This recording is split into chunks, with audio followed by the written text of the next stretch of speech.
Hey everybody, Major Tom here. And this is Warbrain. And in this video we will be reviewing Operation Flashpoint Red River. Operation Red River is a tactical shooter. It's not like Call of Duty. It's a strategic game, I guess to say. Yeah, it's trying to be realistic. Like kind of like, you know, the old Rainbow Six kind of style where you got this squad and you actually command them. Yeah, basically it's a tactical game. You're in a squad. You command your squad to do things like suppress fire or defend structures or check out structures, make sure there's not guys in them. Or revive you. That's very important because you will get shot a lot. You cannot really play this game Rambo style. You have to play it more strategic, go around buildings, around corners. You could try though. It's pretty fun too. You won't get very far, but good luck. Good luck. You get shot by an RPG. Yeah, you go down in a couple shots like real life. You don't get like a little regenerating health bar when you could go hide and cover and your health magically comes back. No, it's not. I mean, it is still pretty forgiving because you do have your health packs that you can constantly heal yourself with. I mean, it takes some time, so it's not like it's not like it's an instant thing where it's you can basically like you're bandaging up a and gunshot wound or something. Yeah, exactly. So real quickly. You have to go find cover and actually take your time to heal yourself, but. So the story of Operation Flashpoint, basically you start off getting rid of terrorists, and you have set goals in each mission, like evacuating everyone out of a town or covering your team while they're doing a certain objective. And that's mainly half of the game, I would say. And then the other half of the game, you end up meeting with the Chinese, and then you get in a huge battle with them the rest of the game. Yeah, but it's basically like you're a soldier, so you're not necessarily as involved in the overall outcome. Yeah, you're not. I mean, you're basically really just focused on your mission. So yeah, whatever your objectives are, then that's really basically all you're cared about. If you've got a group of guys coming at you, you basically want to defend that, and that's all you're worried about right then and there. Yeah, definitely. What do you think about the graphics in this game? You know, for what it wasn't like it was one of those big budget Call of Duty or, you know, Halo titles, so they're not up to that standard, but I mean there was definitely some moments, you know, when you're going through the mountains that were really, really nice looking, you know. You got some nice bloom effects from the sun. Yes, it does. That hateful sun. You can't see crap when you look in the sun. It's pretty realistic. You're blind. Yeah, and they always end up putting it behind your enemies, so they have an advantage always. Always, 100% of the time, advantage. Another thing in this game that's real good is the AI on both sides for once, actually. The enemy and your teammates. Yeah, it's very rare to get a game with halfway decent AI. I mean, it's not like your enemies are just running into walls or anything, but they actually are trying to flank you and... Yeah, they actually don't just stand there behind a rock and pretend like you don't see them. Yeah. They'll try to move and get around you. If you're in a building, they will go around and swarm you. They will use teamwork. Just like with your side, your teammates will heal you if you go down. They'll listen to your command. They're very good at shooting. It's not like they have horrible accuracy or anything like in every other game I've played. Those guys will save your life. Yes, they will. I mean, there was that one time I was fighting this guy, and then, you know, I shoot him. I start reloading, and his teammate comes around the corner right when I start reloading.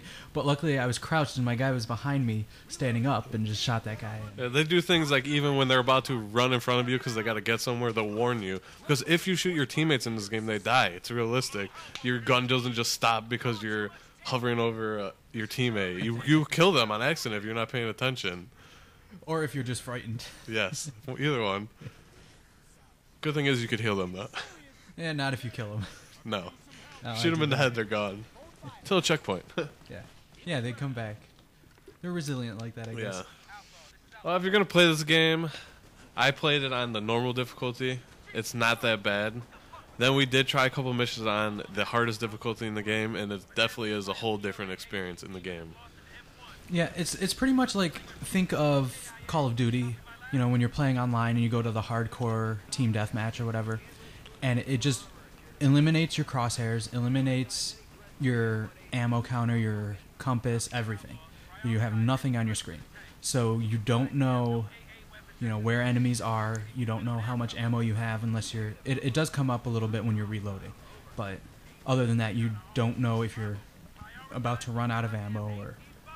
So you kind of have to remember that kind of stuff. Yeah, basically you got to go things by like sound, where gunfire's coming from, or teammates do call out where enemies are. They'll say, for instance, southwest 100 meters. You got to know where your direction is to look, and there'll be an enemy over there. They're real good at spotting and calling out commands of where guys are. And if you don't know what direction you're facing, you could always bring up your tactical map has it. Your tactical map has it. You also have when you bring up your commands, there's the compass at the top of that screen. So it's not like you ever, even though you don't have the compass right on your screen, you can get to your compass. Another good thing about this game is, for anyone that doesn't like playing games alone, you can play the entire story in 4-player online co-op. Unfortunately, it doesn't have any local co-op, so if you want to play, you only can do it online. Another thing in this game, they have what they call fire team engagements. Basically, different types of sets of missions that you do. You could either do them by yourself, or you could do them online with your friends, 4-player. The first one's called Combat Suite. Basically, you go into a town and just wipe out everyone in the town and blow up their ammo crates. And, you're working basically to get a higher score for the leaderboard. The next one is called Last Stand, which is basically your typical horde mode. You're set in the middle of a town, completely surrounded, and enemies come all around you. And basically, you try to survive for many waves as you can. And then the thing about this is, when you've had enough and don't think you're going to make it a next wave, you go to the extraction point and just get out of there right away. Because if you lose, you completely lose all your score. So you either escape or you get nothing. The next one is called CSAR. Basically, what happens is a pilot gets downed in the middle of a town, and you got to go rescue him. You got to fight through all the enemies while guarding these people and bring them back to extraction point, which is a complete pain, and I would have to say is the hardest one. The last game type there is called Rolling Thunder. You're in charge of a convoy going through various objectives through town, trying to get to a safe point, and you got to defend the whole convoy from RPG attacks and whatever comes your way. Oh, you did a good job there. If you notice, I didn't say anything because I didn't play that part. Alright, the achievements in Operation Flashpoint are pretty straightforward. You get one for beating each mission. You get for leveling up your characters, or completing certain objectives, or trying those online game modes, or you can play them by yourself. Other than that, you should get most of them pretty easily just playing the game once. Yeah, I'm a little disappointed, though, that there wasn't nothing for beating it on hardcore mode. No, I was surprised. Usually every game has it. I mean, the challenge of it it's like kind of enough to make you want to do it anyway. But you don't really get that reward, that meaningless little 20 gamer score or whatever. I'm just surprised they didn't do it. I'm shocked, too. And the good note is, I don't have to beat the whole game of hardcore mode. I mean, you can still play it and have fun with it. It is fun. Yeah, it's not like you feel obligated to do it.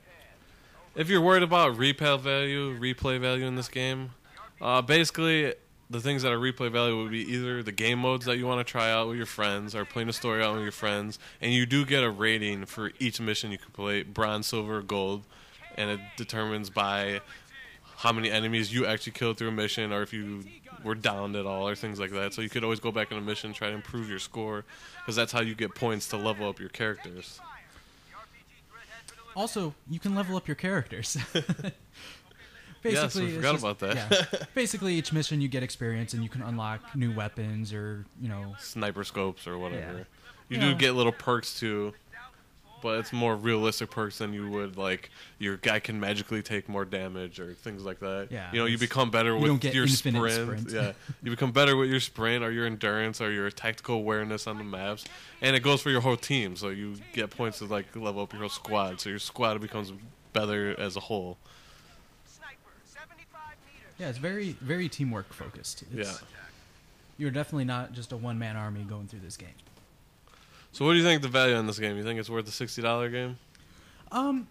You know what? If you're really into the tactical, I would say it is. I would definitely say. Agree too. There's no real hiccups or no game-breaking stuff in this game that make you want to get rid of it. Or no, and then you do have the co-op and everything that you could play forever. I mean, sure, it's kind of disappointing. There's no competitive multiplayer, but the way the game is, I think it would be hard to incorporate that competitive multiplayer. Like how you're, would you have a squad or would you just be by yourself? It would be hard to keep that teamwork. Yeah, because everyone would just run off. Feel to it. Yeah, exactly.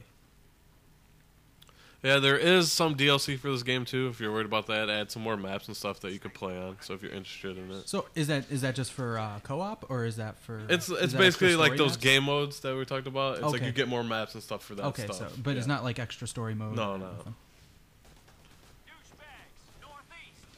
So that was Operation Flashpoint Red River. Check out our next videos of Earth Defense Force, Insect Armageddon. And Green Lantern, which was fan requested. Fan requested Green Lantern, Rise of the Manhunters, right? Yep. Right. Should be a fun game. All these long games. Hope it's not as bad as the movie. Can't we just do like Mass Effect 3? It's nice and short. All right. The end. Finito.